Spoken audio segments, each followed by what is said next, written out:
जैसा कि last episode में हमने देखा कि क्वीन मेडुसा फायर कोर को निगलने के बाद मर गई थी। बाहर खड़े सभी स्नेक्स को ये पता चल जाता है कि क्वीन मेडुसा अब नहीं रही, इसीलिए अब सभी स्नेक्स बहुत दुखी होने लगते हैं। लेकिन तभी वहाँ आसमान में एक बहुत बड़ा तूफान आता है। वो तूफान बहुत ज्यादा खतरनाक था और अब बाहर खड़े सभी लोग समझ जाते हैं कि ये अर्थ और हेवन की शक्तियाँ हैं। असल में क्वीन मेडुसा के एवोल्यूशन ने हेवन और अर्थ की शक्तियों को जागरूक कर दिया था। यानी क्वीन मेडुसा ने मरने से पहले अपना एक अंश छोड़ दिया था और वो अपने उस अंश में पुनर्जीवित हो गई है, यानी रिबॉर्न हो गई है। सारे स्नेक्स बहुत खुश होते हैं। वहीं अंदर जियान अपने आसपास की जगह को टूटा हुआ देखता है, इसलिए उसके मास्टर अब जल्दी से फायर कोर को लेकर यहाँ से भागने को कहते हैं। आसमान से बहुत ज्यादा बिजली गिर रही थी, जिस वजह से जियान को फायर कोर तक पहुँचने में दिक्कत आ रही थी। लेकिन उन्हें क्वीन मेडुसा के जगने से पहले फायर कोर को हासिल करना ही था, इसलिए जियान फायर कोर तक पहुँचने की कोशिश करता है। वहाँ हर जगह बिजली गिरती जा रही थी, इसलिए जियान वहाँ तक जा नहीं पा रहा था। लेकिन अब उसके मास्टर अपनी पावर का यूज करते हुए और जियान एक्सप्लोसिव स्टेप्स का यूज करते हुए आगे बढ़ता है और हार्ट ऑफ फायर तक पहुँच जाता है। वहीं अब क्वीन मेडुसा जिंदा हो जाती है और स्नेक्स की फॉर्म में इधर उधर उड़ने लगती है। असल में वो फिर से फायर कोर को हासिल करने की कोशिश कर रही है, लेकिन ऐसा करते वक्त अब उसके शरीर के टुकड़े टुकड़े हो जाते हैं, यानी वो मर जाती है। अब बाहर खड़े स्नेक्स अपनी क्वीन को फिर से मरता देख दुखी होते हैं।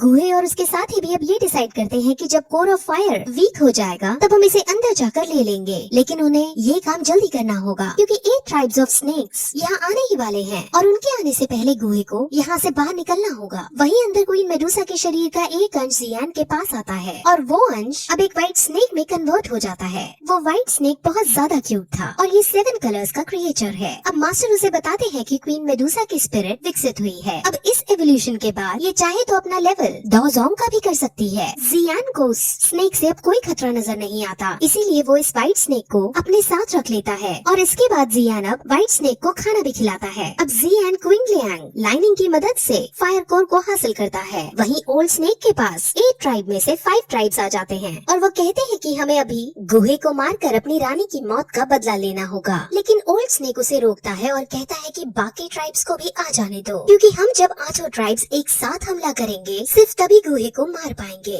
वहीं गुहे अपने आदमियों सहित फायर कोर को ढूंढने लगता है, लेकिन अब ओल्ड स्नेक उसको फायर कोर तक पहुंचता देख उसके सामने आता है और उसे लड़ाई की चुनौती देता है। अब मास्क वुमेन गुहे से कहती है कि आप लोग फायर कोर को ढूंढो और मैं इनको संभालती हूँ। अब गुहे और उसके आदमी फायर कोर ढूंढने चले जाते हैं और मास्क वुमेन उन 5 से लड़ाई करने लगती है। Mask women wind wall create करके उन 5 को वहीं रोक देती है और खुद फायर कोर को ढूंढने निकल जाती है। वहीं गुहे जियान के पीछे आ जाता है, लेकिन जियान गुहे को देखकर अपनी स्पीड और तेज कर लेता है। गुहे को उसकी स्पीड को देखकर पता चल जाता है कि ये डोंगहैंग लेवल पर है। वहीं अब मास्क वुमेन भी आ पहुंचती है और गुहे से कहती है कि तुम सब जल्दी डेजर्ट से बाहर निकलो और मैं तब तक जियान से फायर कोर हासिल कर लूंगी। अब मास्क वुमेन अकेली जियान का पीछा करती है और उसको पकड़ने की कोशिश करती है। वहीं अब बाकी स्नेक ट्राइब भी वहाँ आ जाते हैं और अपने 5 स्नेक ट्राइब को विंड वॉल से छुड़ाते हैं और अब वो सभी के सभी गुहे को ढूंढने लगते हैं। थोड़ा ढूंढने के बाद यूमई उनको बताती है कि इस लोकेशन के बाद से गुहे और मास्क वुमेन अलग अलग हो गए हैं। अब ओल्ड मैन भी स्नेक्स के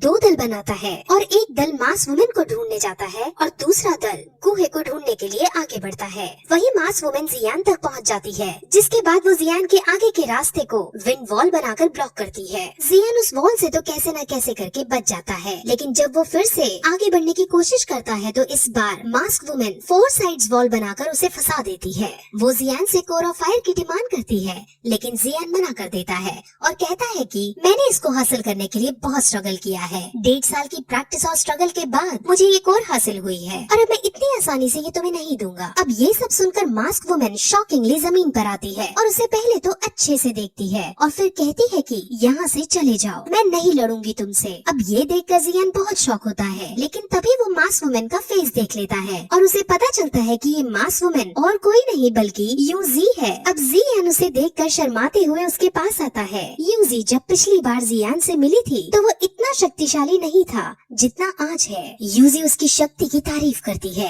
और अब जियान उससे पूछता है कि तुम गुहे के साथ क्या कर रही हो, जिस पर यूजी बताती है कि मैं गुहे की फायर कोर को ढूंढने में मदद कर रही हूँ। उसने मेरे ऊपर कई एहसान किए हैं जिसे मैं उतारना चाहती हूँ, इसलिए मैं उसकी मदद कर रही हूँ। अब जियान उससे पूछता है कि तुम इसको लेकर गुहे को नहीं देती हो तो क्या वो तुम्हें नुकसान पहुँचाएगा, जिस पर यूजी मे भी कहती है, क्योंकि गुहे को लगता है कि जियान भी शक्तिशाली योद्धा है और अगर मैं वह फायर कोर नहीं ले जा पाई तो वो समझ जाएगा कि जियान ने उसे फाइट में हरा दिया है। यानी अगर यूजी अब फायर कोर को नहीं भी ले जाती है तो गुहे को शक नहीं होगा कि जियान की खातिर इसने जियान को फायर कोर ले जाने दी। उसको यही लगेगा कि जियान ने अपने पावर्स का यूज करते हुए यूजी को हरा दिया और फायर कोर को ले गया। अब यूजी उससे ये पूछती है कि तुम आखिर करोगे क्या इस फायर कोर का, जिस पर जियान बताता है कि वो इसको खाकर स्ट्रॉन्ग होना चाहता है। अब ये सुनकर यूजी बहुत ज्यादा घबरा जाती है क्योंकि क्वीन मेडूसा जैसी शक्तिशाली वॉरियर ने जब इसको खाया था तब उसका ये हाल हुआ था, और अब अगर जियान ये खाता है तो जियान तो मर ही जाएगा। वो जियान से मना करती है कि इसको मत खाना। जियान कहता है कि अब उसके पास और कोई चारा नहीं है, उसे अपने परिवार की इज्जत वापस लानी है, जिस वजह से उसे इसको खाना ही होगा। यूजी उसे एक ऑफर देती है और कहती है कि तुम इसके जरिए अपने लेवल्स को मत बढ़ाओ, मैं तुम्हें एक ऐसे कैंप में लेके जाऊंगी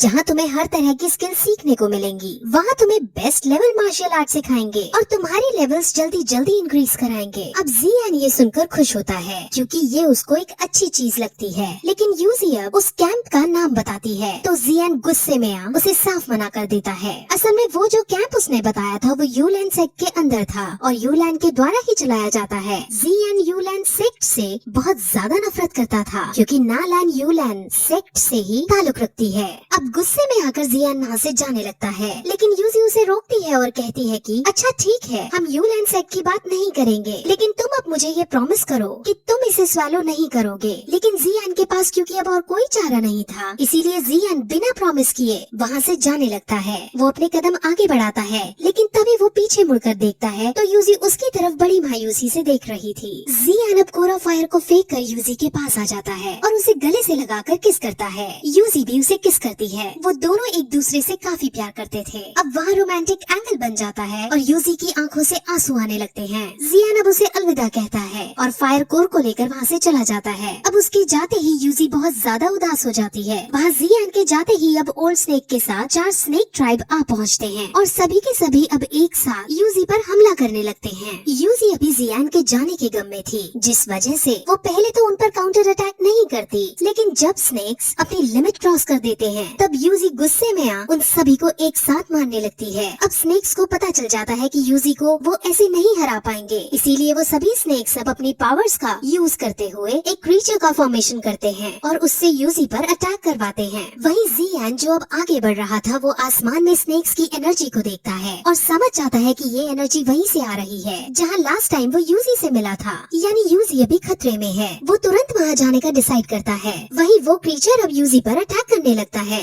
यूजी उस पर अपने कई अटैक करती है, लेकिन वो क्रीचर किसी भी प्रकार से नहीं मर पा रहा था और अब क्रीचर ने यूजी को काफी घायल भी कर दिया था। क्रीचर अब अपना आखिरी अटैक करने यूजी की तरफ आगे बढ़ता है और यूजी अब समझ जाती है कि ये उसका आखिरी पल है। वो अपने इस आखिरी पल में जियान के साथ बिताए हुए पल याद करती है और अपनी मौत को स्वीकार कर लेती है। वो क्रीचर अब उसको मारने ही वाला होता है कि तभी वहाँ जियान आ पहुँचता है। जियान भेस बदलकर मास्क पहनकर वहाँ आया था और वो फायर कोर की शक्तियों को यूज करके उस क्रीचर को मार भगाता है। अब जियान अपनी एनर्जी को उन 5 स्नेक्स के ऊपर भी छोड़ता है, लेकिन तभी एक पर्पल एनर्जी आकर जियान की एनर्जी को रोक देती है और वो स्नेक्स मरने से बच जाते हैं। वो स्नेक्स सब अपनी जान बचाकर वहाँ से भाग निकलते हैं। वहीं जियान अब यूजी के पास आता है और यूजी उसका शुक्रिया करती है और उससे पूछती है कि आपको किसने मेरी मदद करने के लिए भेजा है, जिस पर जियान कहता है कि वो आदमी जिसने मुझे यहाँ भेजा है वो छोटे क्लैन का है, यानी वो इनडायरेक्ट वे में अपना नाम बताकर वहाँ से चला जाता है। यूजी समझ जाती है कि जियान ने इसे यहाँ भेजा है और वो उस आदमी से अब पूछती है कि जियान से उसकी मुलाकात अब होगी क्या, जिस पर जियान बिना कुछ कहे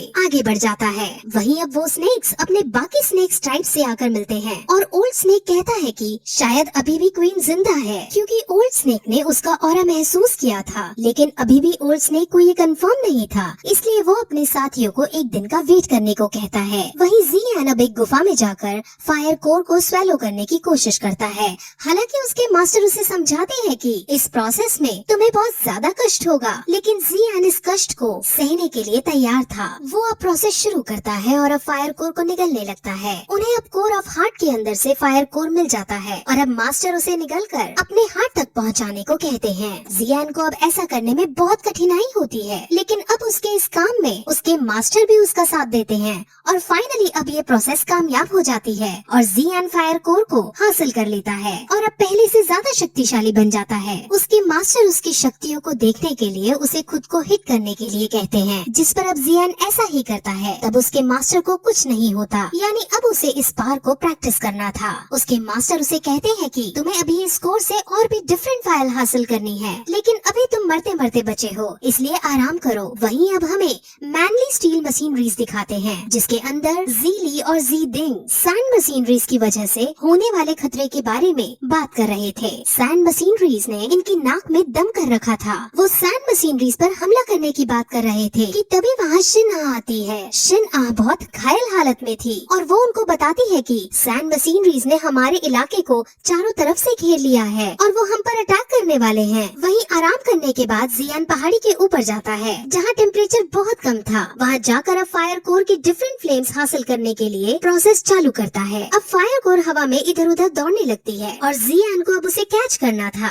जियान अपना बेस्ट देता है और उसे पकड़ने की कोशिश करता है, लेकिन हर बार फायर कोर की एनर्जी से जियान कमजोर पड़ जाता है। अब इस काम में उसके मास्टर उसकी सहायता नहीं कर सकते थे, इसीलिए जियान को अकेले ही ये सब सहना पड़ता है। वो बहुत कमजोर पड़ रहा है, लेकिन फिर वो अपने परिवार को याद करता है, उनकी इज्जत को याद करता है और 3 साल बाद होने वाले मैच के बारे में सोचकर अब अपनी फुल स्ट्रेंथ का यूज करके पाम टेक्निक का यूज करते हुए फायर कोर को पकड़ता है और अब उसे स्वैलो करता है, जिसके बाद अब उसे डिफरेंट फ्लेम्स भी मिल जाती हैं। वो बहुत ज्यादा खुश होता है अपनी इस नई पावर को पाकर। उसके मास्टर कहते हैं कि ये सब ग्रीन लोटस फायर की सोल का कमाल है। अब 3 ईयर एग्रीमेंट को आने में सिर्फ 2 महीने का समय रह गया था और अब जियान नायान से लड़ने के लिए पूरी तरह से कॉन्फिडेंट हो चुका था। अब जियान के पास फायर कोर आ चुका है, इसलिए अब वो सीधे उस ओल्ड मैन को, जो कि आइस एम्परर है, उसके पास जाता है। वो उसके मंगाए हुए इंग्रेडिएंट्स उसे देता है और कहता है कि अब मुझे वो मैप दो, लेकिन आइस एम्परर ने ये शर्त रखी थी कि जियान को इंग्रेडिएंट्स ढूंढकर उनसे मेडिसिन भी बनानी होगी। इसीलिए अब आइस एम्परर जियान को उन इंग्रेडिएंट्स के साथ एक गुप्त कमरे में ले जाता है और वहाँ अब उसे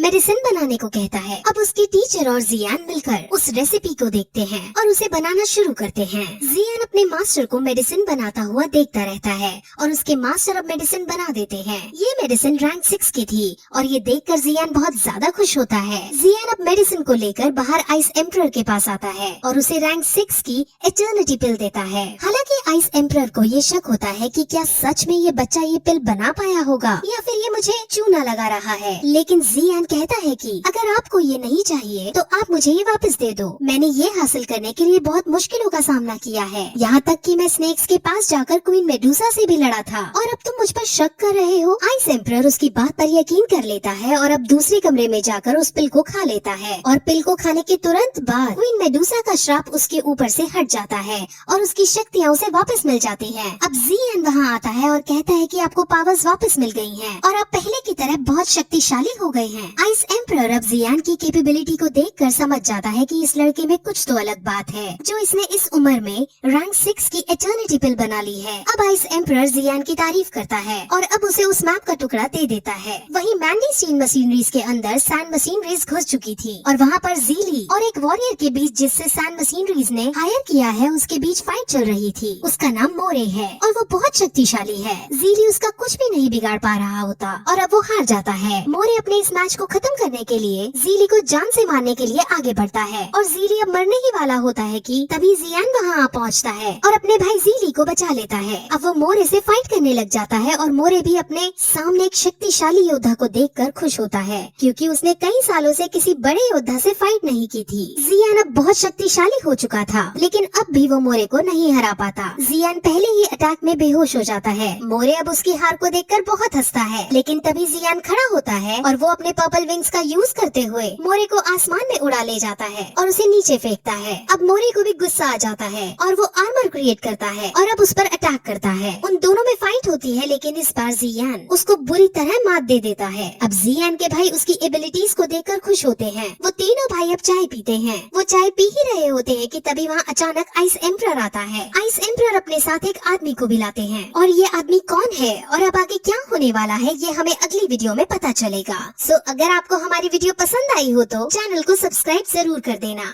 बाय।